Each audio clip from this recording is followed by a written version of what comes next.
The 95th Academy Awards took place yesterday. Notable award winners were Everything, Everywhere, All at Once for Best Picture, Brendan Fraser winning Best Actor for his performance in The Whale, and Michelle Yeoh winning Best Actress for her starring role in Everything, Everywhere, All at Once. During her acceptance speech, Yeoh was cordial and respectful, but she didn't miss an opportunity to take a swipe at CNN anchor Don Lemon. Let's watch. Thank you. Thank you. For all the little boys and girls who look like me watching tonight, this is a beacon of hope and possibilities. This is proof that dreams dream big and dreams do come true. And ladies, don't let anybody tell you you are ever past your prime. Never give up. Meanwhile, on CNN this morning, Don Lemon praised Asians and Asian American communities for having a big night full of wins at the Oscars, but glossed over that remark in the acceptance speech. Very powerful moment. I actually heard this morning, my wife was listening to a podcast that was doing a recap of the Oscars. We didn't watch any of it last night, but I heard her go, yes, in the other room while I was getting ready. What? And I was like, what are you talking about? She had just heard that remark. So she was pretty excited to hear that clap back.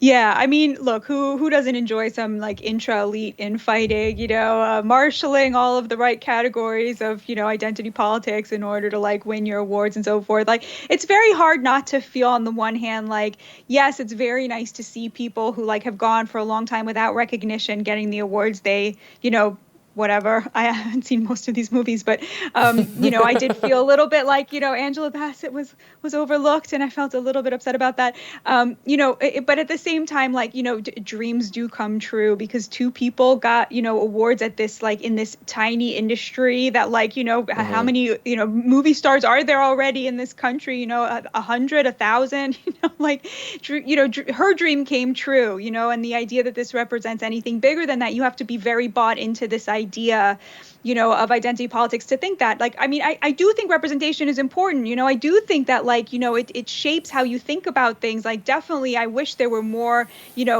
strong female heroines or what have you when I was growing up. But at the same time, I don't think that is like one of the great civil rights fights of our time. It's a very limited, yes, we want our elites to be more diverse, but at the same time, that always begs the question, what about everybody else? And like, I don't know that this suggests like some sort of sea change for example, Asians who are being discriminated against at Harvard.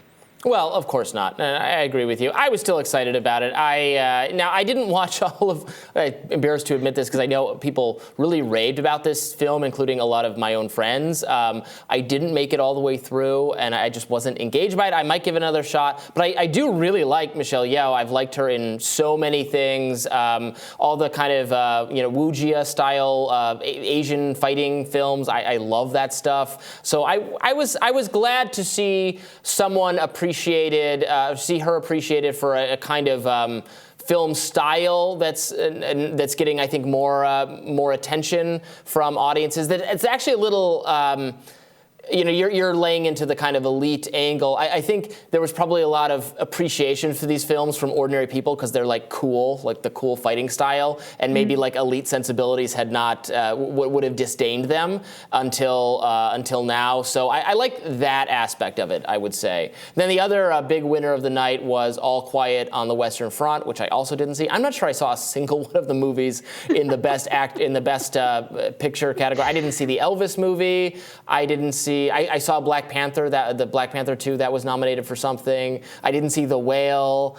I do see movies. I just don't see. I guess I don't see the ones the Oscars like. I see all the Marvel movies. Yeah, I just can't help but feel that this is, this kind of an event is becoming more and more irrelevant, in part because of the populist revival. People just don't want to sit around and watch very wealthy people pretend that they have a sense of humor about things, or that, they're laid back, or that they actually, are happy when somebody else wins an award that they think they deserve. So I just think that the purchase of an event like this, of something like this, a lot of Americans used to tune in, and now they really don't anymore. And Bill Maher actually made a great point this weekend. I don't know if you watched his show, but he had a whole segment about how I think it was 1970.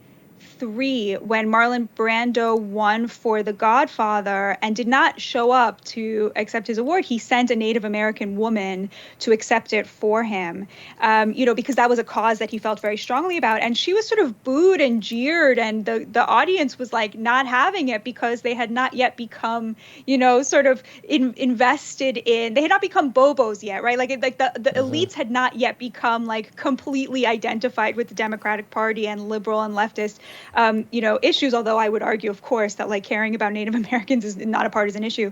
But they sort of booed her, and Bill Maher was using this as an example of how much progress we've made as a society, which of course we have made a ton of progress as a society. But as I'm always arguing, the elites have gone way too far. Like, after winning all of these really important civil rights battles about, the importance for equality, about, the importance of, civil rights, they sort of took things way too far based on this college educated ideology that rejects like the mainstream middle class virtues that the left had worked so hard to instill in the mainstream in America. And now they've gone woke. And it's, I think that's really what you see now, and how tied that woke far left ideology is with economic privilege. Like that to me is really what the Oscars is all about. So interestingly enough, so the Native American activist who spoke on behalf of Marlon Brando, her name was Sasheen Littlefeather. So she passed away this year. She was not in, the Oscars in memoriam kind of recap where it lists the name, shows images of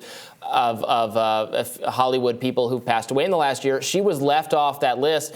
Every year, people complain about who gets left off. This year, it seemed like there were a particularly galling number of omissions. So no her. Gilbert Gottfried did not make it. I thought he should have made it. Tom Sizemore, who passed away this year. Anne Hesh, who passed away, didn't make it. And also the actress in this Triangle of Sadness movie, which was one of the movies nominated for, I think, for Best Picture. She was only 32. She passed away this year of a illness she contracted, and she was not in the montage either. So there were a Paul Sorvino. Anyway, I thought that was I don't know whose job it is to put that thing together each year. They miss some important people. So yeah. Difficult job. What's that? Heck of a Probably job. a difficult job. Yeah. All right. Well, our producers are telling me I have to give Everything Everywhere All at Once another shot. So maybe I will do that this weekend. I've got a long plane flight. Maybe I'll download it for the plane flight. That does it for us for today. Tomorrow on Rising, Brianna Joy Gray will be back at the desk. Batya, it's been wonderful to see you. Thank you, Robby. I'll be watching all week. And be sure to like, share, and subscribe so you never miss any content. And for those of you who like to listen while on the go, we're now available anywhere that you can consume podcasts. And I will see you back here tomorrow. Take care.